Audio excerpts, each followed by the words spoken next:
ይህ የምጽአቱ ድምጽ ነው። የምስራች ታላቅ የመዘጋጀት ጥሪ። የበጉ ሰርግ ስለደረሰ ሚስቱም ራሷን ስላዘጋጀች ደስ ይበለን፣ ሐሴትም እናድርግ፣ ክብርንም ለእርሱ እናቅርብ። የዮሐንስ ራእይ ምዕራፍ 19 ቁጥር 7። ሰላም ጤና ይስጥልኝ። በመላ ለመሆናችሁ የድንቅ ፍጻሜ ዝግጅቶችን በጀሜም ቴሌቪዥን ቅዳሜ 12 ሰዓት ላይ በድጋሚ ሰኞ 3 ሰዓት ላይ እንዲሁም በድንቅ ፍጻሜ ቲዩብ የዳግም ምጽአት መልእክቶችን የምትከታተሉ በመላ ዓለም ያላችሁ ቤተሰቦቼ የጸጋና ሰላም ከሁላችሁ ጋር ይሁን። ይህ የምጽአቱ ድምጽ ነው። እኔ ወንድማችሁ አገልጋይ ያሬ ነኝ። በሕይወት ጠብቆ ያገናኘን ቅዱስና ሕያው የዘላለም አምላክ እግዚአብሔር ስሙ የተባረከ ይሁን። ጌታ ኢየሱስ ክርስቶስ ይመጣል። የዛሬ መልእክቴን በአንድ ወንድም ጥያቄ ላይ ተመስርቼ ነው የማቀርበው። እንግዲህ አብዛኞቹ የዳግም ምጽአት ትምህርቶችን በዚህ በድንቅ ፍጻሜ ቲዩብ ላይ ታገኟቸዋላችሁ እና እነዚህን ትምህርቶች ወደ ኋላ መለስ እያላችሁ ብትመለከቷቸው በጣም ጥሩ ነው ብዬ አስባለሁ። በተረፈ ያው ጥያቄዎችን እየመለስኩ ነው ያለሁት። እንግዲህ ከዚህ ጋር ተያይዞ ከጌታ ምጽአት ጋር ተያይዞ የሚጠየቁ እጅግ በጣም ብዙ ጥያቄዎች አሉ። እነዛ ጥያቄዎች መብራራት አለባቸውና ከቤተሰቦቼ የሚላኩልኝን ጥያቄዎች በውስጥ መስመር በቴክስት ዋትስአፕ እና ቴሌግራም ላይ መጡ ጥያቄዎችን ነው ያስተናገድኩ ያሉት ማለት ነው። እንግዲህ ወደ ዛሬው ጥያቄ ምላሽ ከመግባት ያስቀድሜ የተለመደው ማስታወቂያ ነግራችኋለሁ። ድንቅ ፍጻሜ መጽሐፍ በኢማና መጽሐፍ መደብር በመሰረተ ክርስቶስና በራእይ መጽሐፍ መደብር ታገኙታላችሁ። እንዲሁም ደግሞ ምናልባት በቅርብ ጊዜ ያው ፕሮሰሱ ስላለቀ ነው በጣም ይቅርታ ጠይቃለሁ። በአማዞን ላይ መጽሐፉን ታገኙታላችሁ በውጭ ሀገር ያላችሁ ቤተሰቦቻችን። ከዚያ ውጪ እሁድ ጠዋት 4 ሰዓት ጀምሮ መገናኛ ባለው ጸሎት ስፍራችን ላይ ያለውን አገልግሎት ከኛ ጋር ማገልገል የምትፈልጉና ለክርስቶስ ቀን በሚያዘጋጅ የህይወት ስርዓትም የአገልግሎት ስርዓትም ከኛ ጋር እግዚአብሔርን መንግስት መስራት የምትፈልጉ ወገኖች እዚህ ኮሜንት ላይ ስልካችሁ የምታስቀምጡ ወይም ደግሞ ባለው ስልክ ቀጥታ ብትደውሉ ኮሙኒኬት ማድረግ መገናኘት እንችላለን ማለት ነው። ከዚያም ሌላው ማሳሰቢያዬ በዚህ ወር 28 የዳግም ምጽአት ለምጽአቱ ድምጽ ነኝ ወራዊ ጉባኤያችን ይካሄዳል ማለት ነው። እዛው መገናኛ ነው የሚሆነው። እዚህ ከ9 ሰዓት ጀምሮ እስከ 11 ሰዓት ተኩል የሚሆን ፕሮግራም ነው። እሁድ ነው የሚሆነው 28 ዳር 28 ማለት ነው። እሱም ፕሮግራም አቴንድ ታደርጉ በጌታ ፍቅር ጋብዛችኋለሁ ቤተሰቦች እዚህ አዲስ አበባ ያላችሁት ማለት ነው። ሌላው እንግዲህ የቀጠለው የድምጽ ስልጠና አለ። እሱ እሁድ ከ8 ሰዓት እስከ 9 ሰዓት ድረስ እዚሁ መገናኛ የሚቀጥለው የሚሆነው መምጣትና ድምጽ ስልጠና መውሰድ የምትፈልጉ ወገኖች ያንን ስልጠና ደውላችሁ ቀጥታ አድራሻውን ነግራችኋለን መታችሁ መውሰድ ትችላላችሁ። ክብር ለእግዚአብሔር ይሁን። በዛሬው ጥያቄና መልስ ጊዜ ላይ ከሆሳና አንድ ወንድም በቀጥታ በውስጥ መስመር የላከለኝን ጥያቄዎች ነው።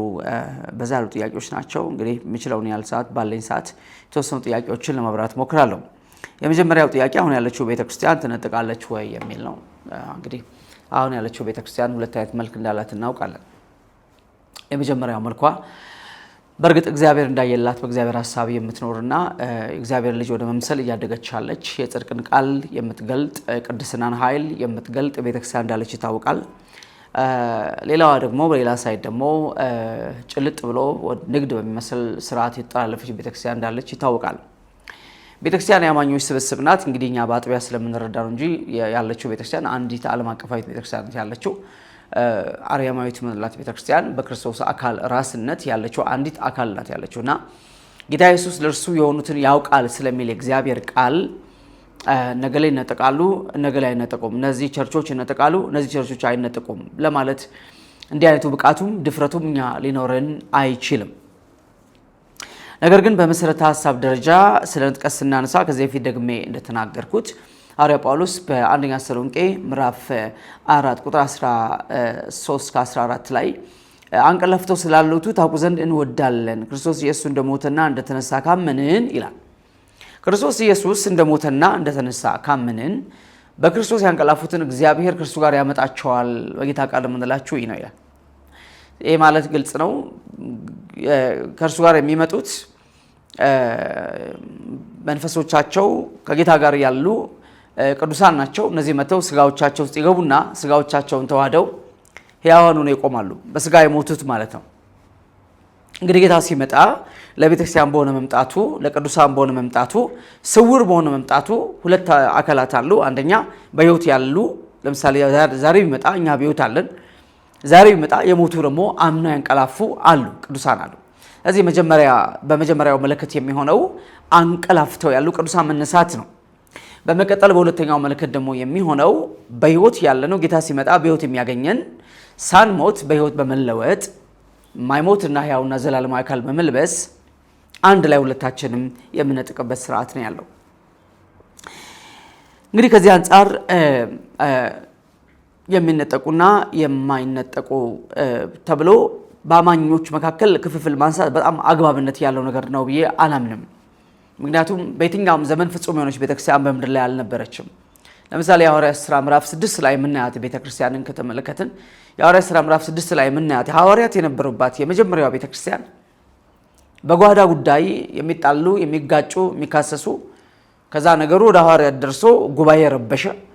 ከዛ በኋላ 7 ደቀ መዛሙርት ተመርጠው በሐዋርያት ተሾመው ይሄ ነገር እንዲዳኙ እኛ እንጀራን አናገለግልም ቃሉን ነው የምናገለግለው በሚል በእንጀራ ጉዳይ በጓዳ ጉዳይ ያለው በሴቶች መካከል ያለው ጠብ ለመፍታት እነዚህ የተመረጡ የተወደዱ የታመነባቸው ጸጋና መንፈስ የሞላባቸውን ሰው ሰጠናችሁ ብለው 7 ሰዎችን እነ እስጢፋኖስና እነ ፊልጶስ ተመርጠው እዛ እንደተሾሙ እንመለከታለን። ይሄ ብቻ አይደለም። የሐዋርያት ሥራ ምዕራፍ 15 ላይ ከተመለከተን የመጀመሪያዋ የሐዋርያት ቤተክርስቲያን ጉባኤ የጠራበት ምክንያት ከአይሁድ በሚመጡ አማኞችና ከአሕዛብ በሚመጡ አማኞች መካከል በተፈጠረ ግጭት ወይም ግርግር፣ አለመግባባት የተሰበሰበ ጉባኤ ነበረ። ስለዚህ እነዚህ አሕዛብ ናቸው። የሞት ካገኙ ይበላሉ። ዝሙት ለነሱ ኃጢአት አልነበረም። ሌላም ነገሮች ነበሩና በዚህ ምክንያት ከአይሁድ የመጡት ደግሞ በሕግ ስለኖሩ እነዚህ ነገሮች ስለማይቀበሉ በሁለቱም አማኞች ክርስቲያኖች ናቸው። እነዚህ ከአይሁድ የመጡ እነዚህ ደግሞ ከአሕዛብ የመጡ በሁለቱ መሀል በተፈጠረው ግጭት ያ ስብሰባ ተቀምጠዋል ማለት ነው። የሐዋርያት ሥራ ምዕራፍ 15 ላይ የምናየው የመጀመሪያው የሐዋርያት ጉባኤ ወይም ሲኖዶስ ይህንን የወሰነ ነው። ከዚህ እንድትርቁ ወስነናል፣ እኛና መንፈስ ቅዱስ ወስነናል ነው ያሉት። ጳውሎስና በርናባስ ሲጋጩ አይተናቸዋል። ምን ያልኩን ያለሁት ምናልባት እንግዲህ የኃጢአቱ መጠን ይለያይ ይሆናል። ምናልባት በዚህ ዘመን ሰዎች በዓላማ ገንዘብ ሊያመጣ በሚችል ንግድ ተጠላልፈው በእግዚአብሔር ቤት ይኖራሉ። ለምሳሌ በጣም ትልቅ የህንፃ ስራ ግንባታ ይጀምሩና ያን ህንፃ ለመጨረስ ሲሉ ገንዘብ የሚያገኙባቸው ሜካኒዝሞች የተለያዩ ነገሮችን ሊሸጡ የማይገባቸው ነገሮችን ወደ መሸጥ የመምጣት ዝንባሌ ይታያል። ቴሌቪዥን ፕሮግራሞቻቸው ክፍያ የሚሆን ከተለያዩ ነገሮች ሽያጭ የሚመጡ ነገሮችን እንዲያሉ ጥልፍልፎች አሉ። ነፃ የሆነ የወንጌል አገልግሎት ክፍያ አይጠይቅም። ምናልባት ላሉበት ቤት ኪራይ ሊከፍሉ ወይም ለአገልጋዮች ሊከፍሉ ካልሆነ በቀር በጣም ኤክስትራ የሆነ ወጪ የሚጠይቃቸው ስለማይሆን ወደማያስፈልግ ንግድ ውስጥ ሊገቡ አይችሉም ብዬ አስባለሁ። ዞሮ ግን ይሄ ማለት ራሱን የቻለ ክህደት ነው ብለን አናስብም። የስጋ ድካም ነው። ይሄ ድካም ነው። በእግዚአብሔር ቤት ይጎዳል፣ በጣም ይጎዳል። እምነትን ይጎዳል። ለኃጢአት በር ይከፍታል። ነገር ግን ይሄ ማለት ግን ክርስቶስን መካድ ነው ብለን አንልም።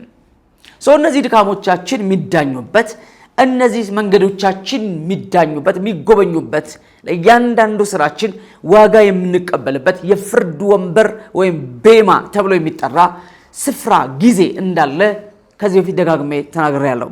ቤማ ያስፈልገው ቅዱሳን በዚህ ዓለም ስንኖር በስጋ ሳለ ለሰራ ነው ለእያንዳንዱ ስራ መልካም ቢሆን ወይም ክፉ ዋጋ የምንቀበልበት ብድራት የምንቀበልበት ሽልማት ወይም ነቀፌታን የምንቀበልበት የፍርድ ወንበር ነው ቤማ ማለት። ስለዚህ ቤማ ያስፈልገው በምድር ላይ ያለችው ቤተክርስቲያን ፍጹም ስላልሆነች ነው፣ ድካም ስላለ ነው።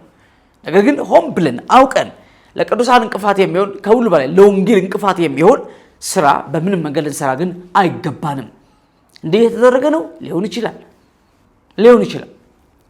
ከዚህ አንጻር ግን አሁን ንጥቀትን በተመለከተ መጽሐፍ ያስቀመጠው ጌታ ክርስቶስ የእርሱን የደሙን ዋጋ የሆነችውን ቤተ ክርስቲያንን መስቀል ላይ በሞቱ የገዛትን ያጫትን ሙሽራውን ለመውሰድ ነው የሚመጣው። እቺ ሙሽራ ምንም እንከን የሌለባት ምንም ነቀፌታ የሌለባት አይደለችም። ጌታ ከንጥቀት በኋላ ወደ ፍርድ ወንበር ነው የምንገባው። ስለዚህ የፍርድ ወንበር በዚህ ምድር ላይ ሳለን የተሰራውን እያንዳንዱን ስራ በግል ነው፣ በቸርች አይደለም። ሙሉ ወንጌል ነይ ተብሎ ለሙሉ ወንጌል የሚሆን ለቃለ ሕይወት ለመካነ ኢየሱስ ለመሰረተ ክርስቶስ የሚሆን ፍርድ የለም።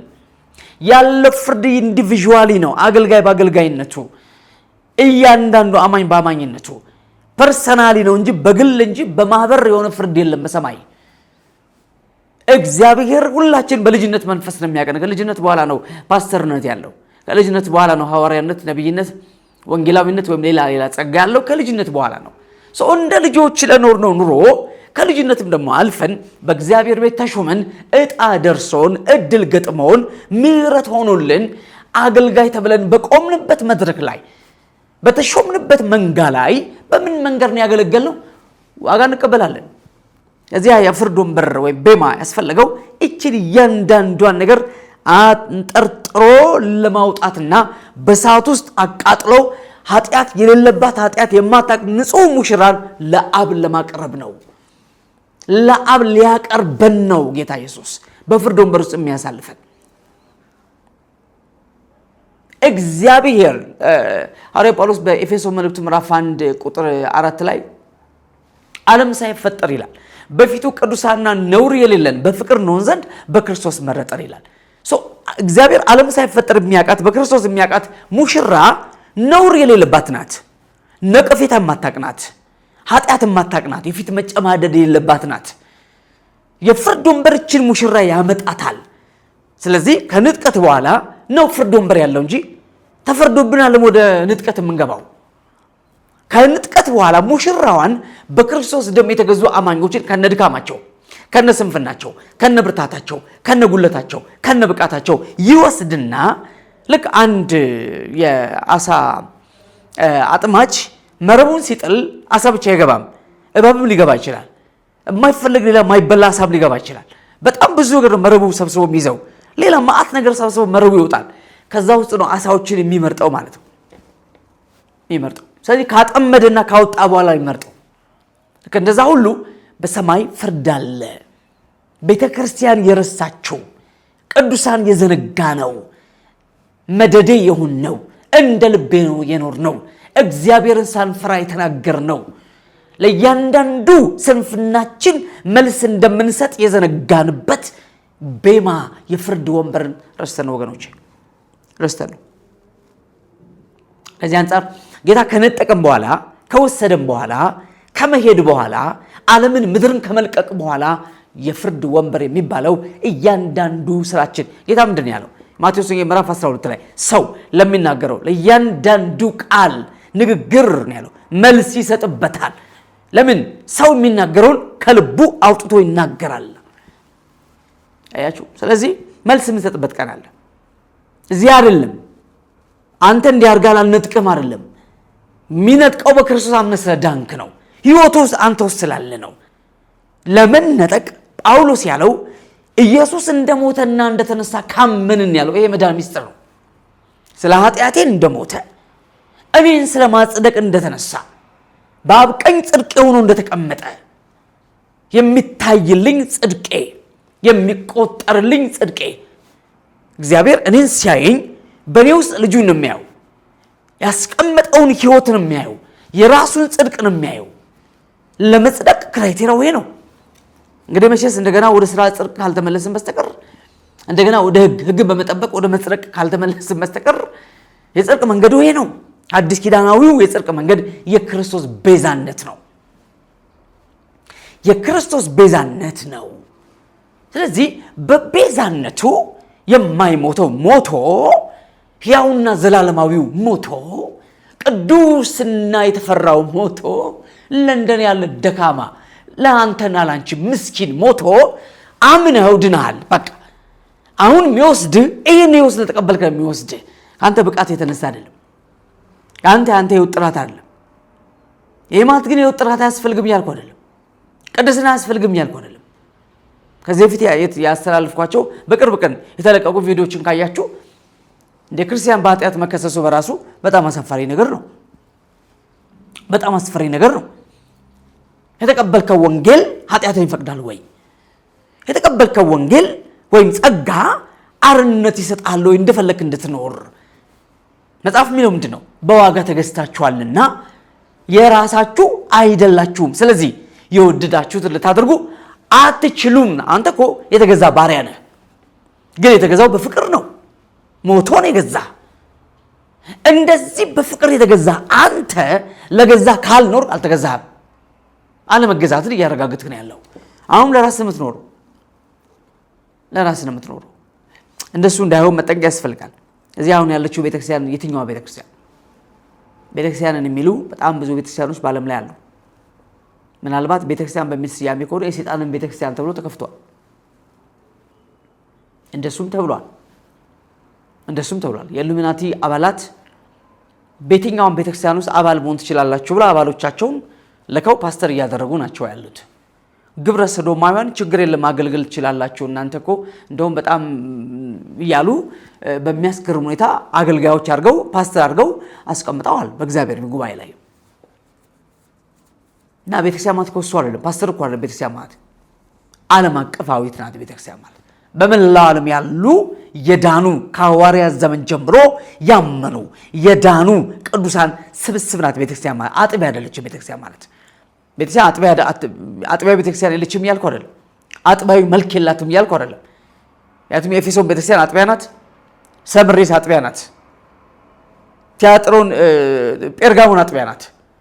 ቲያጥሮን አራተኛዋ ቤተክርስቲያን አጥቢያ ናት። ሰርዴስ አምስተኛዋ ቤተክርስቲያን አጥቢያ ናት። ፊልድልፊያ ስድስተኛዋ አጥቢያ ናት። ሎዶቅያ አጥቢያ ናት። እዚህ አጥቢያዎች ናቸው። ሁሉም ቱርክ ላይ የሚገኙ በታናሽ እስያ የሚገኙ አጥቢያዎች ናቸው። ቤተክርስቲያን ይሄ መልክ አላት። አጥቢያዊ መልክ አላት። ደግሞ ሰማያዊ አርያማዊ አካላዊ መልክ አላት። አካል ስንል አንድ ናት። በመላው ዓለም ያለችው ከሐዋርያት ዘመን ጀምሮ እስከ መጨረሻው አማኝ ያለችው ቤተክርስቲያን አንድ አካል ናት። ይሄ በአብ ልብ የምታወቀው የክርስቶስ አካሉ የሆነችለት ክርስቶስ ራስ የሆነላት ቤተክርስቲያን ናት እቺ። ከዚህ አንጻር እንግዲህ የትኛው አሁን ያለችው ቤተክርስቲያን ትነጠቃለች የሚለው ጥያቄ በጣም አሻሚና ግራ አጋቢ ነው። ዞሮ መልሱ በግልጽ አሁን ያለችው ቤተክርስቲያን የአማኞች ስብስብ ሆነ ትነጠቃለች። ባጭር ቋንቋ ከነ ድካም ትነጠቃለች። ከዛው ድካም ይታረማል አይሄደው፣ ስንፍና ይገሰጻል አይሄደው፣ ራቆት መቆም አለ፣ ማፈር አለ፣ መገሰጽ አለ። ስራ ተቃጥሎ ባዶ ሲቀር ምንም ያልሰራ ሆነ መናኛው ነው ስራ ሲፈተሽ በጣም በክርስቶስ ፊት ያሳፍራል። ይሄም ማይገባን ከሆነ ማይሰማን ከሆነ እውነት ለመናገር መንፈስ አይደለም ስሜትም የለንም እኛ ህሊናም የለንም። በጣም በድፍረት በእግዚአብሔር ቤት የሚኖሩ ሰዎች፣ በጭካኔ የሚመላለሱ ሰዎች፣ ከገንዘብ ውጪ ምንም አይገባቸው ሰዎች፣ እግዚአብሔር ቤት ገብተው ቋንቋ ያለወጡ ሰዎች ምን ሊሆን እንደሚችሉ አላውቅም። ሁሉ ነገር የሚሸጥ የሚመስላቸው ሰዎች፣ በሁሉ ነገር ገንዘብ የሚጠይቁ ሰዎች እንደዚህ መርካቶ ቢገቡ ያዋጣቸው ነበር። በጣም አሳፋሪ ነገር ነው። አንተ በነፃ በደም ነው የተገዛኸው። እዚህ ገብቶ መሸቀጥ ምንም ጥቅም የለው፣ ትርፋማ አያደርግም፣ ያሳፍራል። ስለዚህ ወንድሜ መልሴ ነው፣ ቤተክርስቲያን ከሆነች ትነጠቃለች ነው። ክርስቶስ ከሆነች ትነጠቃለች ነው።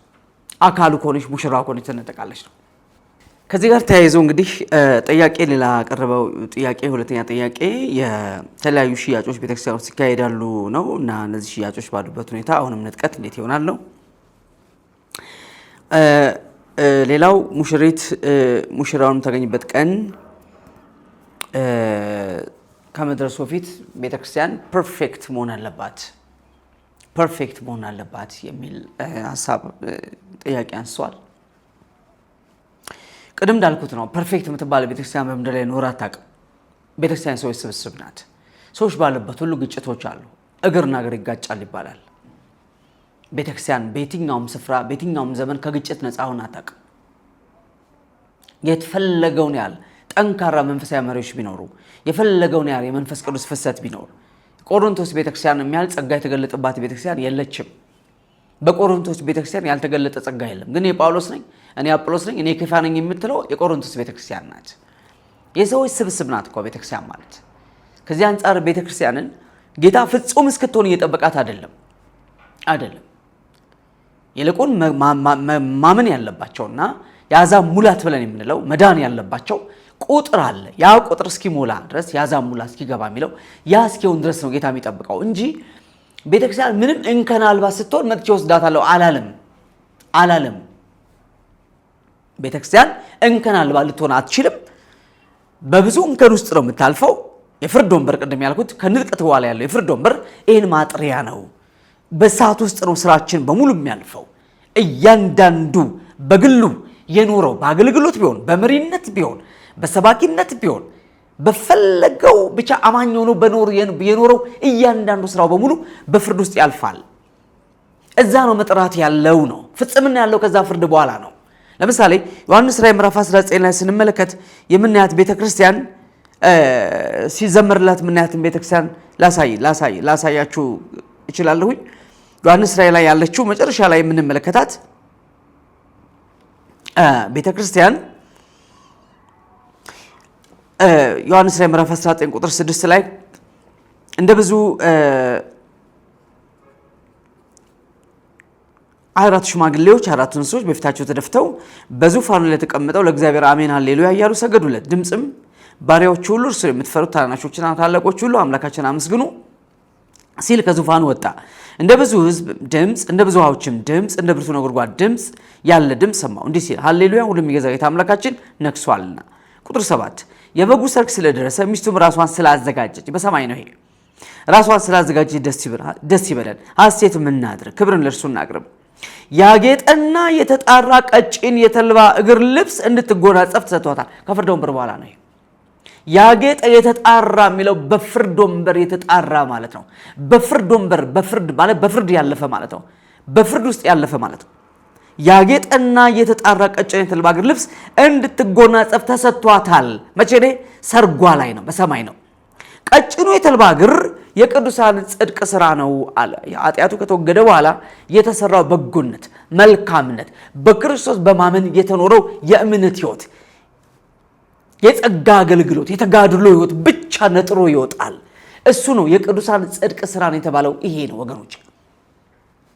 ስለዚህ ያጌጠ የተጣራ ቀጭን የተልባ እግር ልብስ እንድትጎናጸፍ ተሰጣት የሚለው ከፍርድ ወንበር በኋላ ጽድቅን ለብሰን ኃጢአት አልባ ሆነን ምንቀርብበትን ወደ ሙሽራ ወደ ሰርግ ምንገባበትን ስርዓት ነው የሚያሳየው። ራዕይ 19 ቁጥር 7 ላይ ያለው ቃል የሚያሳየው ይሄን ነው። ስለዚህ ይሄ መጥራት ያለው ምድር ላይ አይደለም ነው፣ ምድር ላይ አይደለም ነው። እዚህ ቤተክርስቲያን ምንም እንከን አልባ እስክትሆን እየጠበቀች አይደለም። እንከን ሁልጊዜም አለ፣ ይኖራል። ግን ምናልባት እድፍ ወደፊት መጨማደድ እንዳያድግ፣ ነውር ወደ እድፍ እንዳያድግ፣ ከፍ ያለ ኃጢአት እየተገለጠ ያላመኑ ሰዎች ከማመን የሚያሰናክል የሚያዘገይ አለመታዘዝ፣ የወጣ ስግብግብነት፣ ራስ ወዳድነት፣ ገንዘብ ወዳድ፣ ክብር ዝና ወዳድነት፣ ይሄ ተገልጦ ሊደበቅ የማይችል በዚህ ልክ መዋረድ፣ በዚህ ልክ መውረድ አይገባም። ቤተክርስቲያን ውስጥ ያለ የወንበር ጉትቻ፣ የስፒከር ጉትቻ፣ የማይክሮፎን ጉትቻ መጓተት፣ እኔ የምሰብከው እኔ አንደኛ ሁለተኛ፣ በጣም አስነዋሪ፣ አጸያፊ፣ አሳዛኝ ድርጊት ነው። ከዚህም አልፎ ወደ ውጭ የሚወጣ ለሌሎች መሰራከያ የሚሆን ስራ በዚህ ልክ መዋረድ አይገባም ነው። በግልም ይሁን በጉባኤ እንከን አልባ ጉባኤ፣ እንከን አልባ ህብረት ኖሮ አያውቅም። የጳውሎስና የበርናባስ ግንኙነት ግጭት ተፈጥሮበታል።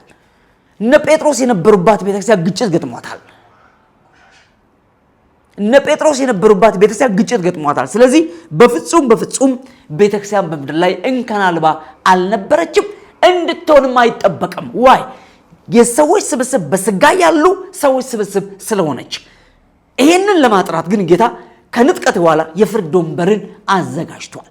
እዛ ላይ የተጣራ ቀጭን ያጌጠ የተልባ እግር ልብስ የቅዱሳን ጽድቅ ስራ የሚሰጣት እዛ ላይ ነው። አሁን በብዙ ድካም ነው የሚታለፈው ለማለት ነው። ግን ያው ሁሉም እንደ ስራው ይከፈለዋል። ሌላው ሪቫይቫል ይኖራል ብለህ ታምናለህ የሚል ጥያቄ አለ።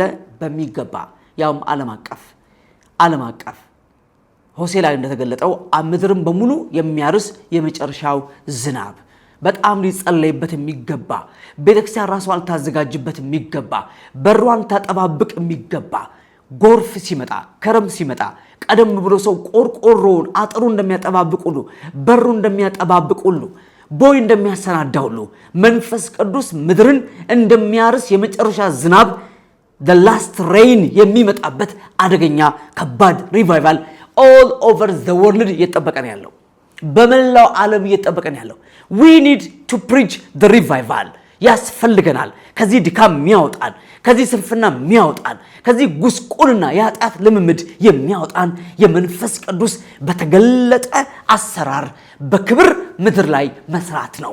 እሱም የመጨረሻውን መከር ለማስገባት ነው። ከዚህ በኋላ የሚሆነው ሪቫይቫል የቀበሌ አይደለም፣ የአንድ ከተማ አይደለም፣ የሆነ አንድ አህጉር አይደለም፣ የአፍሪካ አይደለም። ዓለምን በሙሉ የሚያረሰርስ የመጨረሻው ዝናብ ነው የሚለቀቀው። ይሄ ደግሞ ዓላማው ልክ እንደ ኖህ ዘመን የመጨረሻውን መከር ለማስገባት ነው።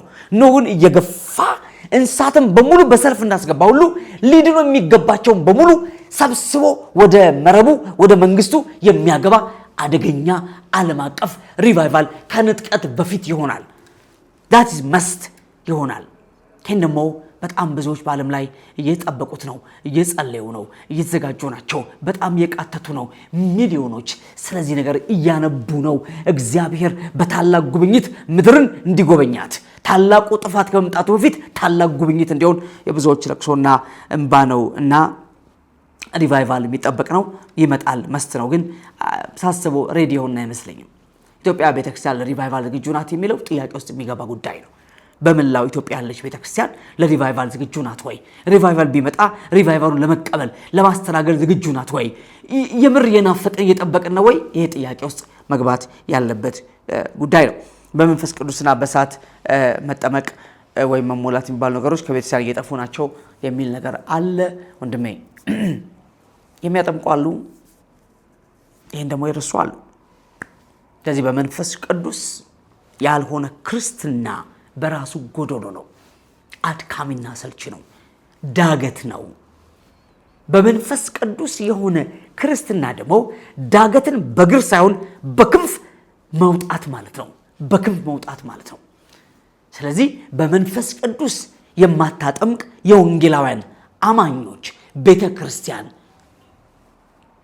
ያው ካለች በአዳሽ ተወስና ትቀራለች። ያለ መንፈስ ቅዱስ የሚሄድ ወንጌል የሚሮጥ ወንጌል የለም፣ የሚያሸንፍ ወንጌል የለም። ለምን?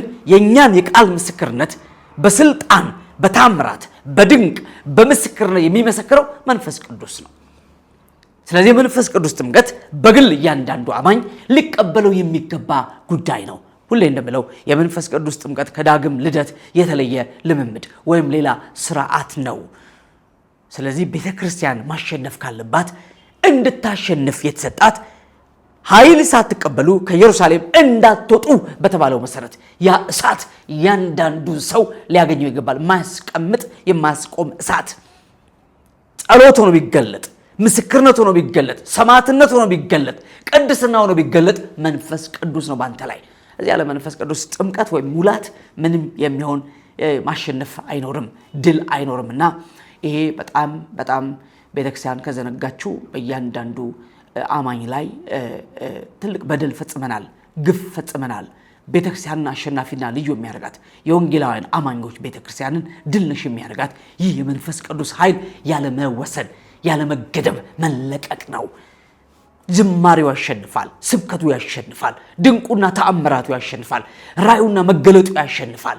ሁሉ ነገር ድል የሚያደርገው በዚህ የጸጋ ጉልበት በመንፈስ ቅዱስ ነውና ይሄ ልምምድ ከሌለ እንግዲህ ወንድሜ ያለበት መፈለግ ነው። ምክንያቱም እንደ ቤተክርስቲያኗ አመራር፣ እንደ ቤተክርስቲያኗ አስተምሮ፣ እንደ ቤተክርስቲያኗ መጋቢ ሁሉ ሊወሰን ስለሚችል የመንፈስ ቅዱስ ነገር ክሪቲካል ጉዳይ ነው፣ ቁልፍ ጉዳይ ነው። የማይቀዘቀዝ እሳት፣ ማይበርድ ማይጠፋ እሳት ነው መንፈስ ቅዱስ። ያለ እርሱ ምንም እንኳን አገልግሎት አይደለም ህይወት አይጣፍጥም፣ ህይወት አይደምቅም፣ ህይወት ባዶ ነው። ስለዚህ ይሄ በጣም በጣም ስፔሻሊ በዚህ ዘመን እንዲህ ኃጢአት በነገሰበት አመጽ በበዛበት ዘመን መንፈስ ቅዱስን የአዳራሽ ብቻ እንዳናደርገው ልንጠነቀቅ ይገባናል። የጉባኤ ፕሮግራም ማድመቂያ እንዳናደርገው፣ ህልውና እያልን የአዳራሽ ማድመቂያ እንዳናደርገው ልንጠነቀቅ ይገባናል። የመጣው ለምስክርነት የመጣው የክርስቶስን ስም በአሕዛብ መካከል ሊያከብር ነው የመጣው። ክብር ለእግዚአብሔር ይሁን። ኢየሱስ ክርስቶስ ሊመጣ ዘመኑ ቀርቧል። ተዘጋጁ። ልንቀደስ ግድ ነው። ወንጌል ይዘን ልውጣ ግድ ነው። ጌታ ኢየሱስን እናያለን ልንለው፣ ሙሽራውን ልንለው ግድ ነው። ጸጋና ሰላም ከሁላችሁ ጋር ይሁን። ኢየሱስ ክርስቶስ ይመጣል። ማራናታ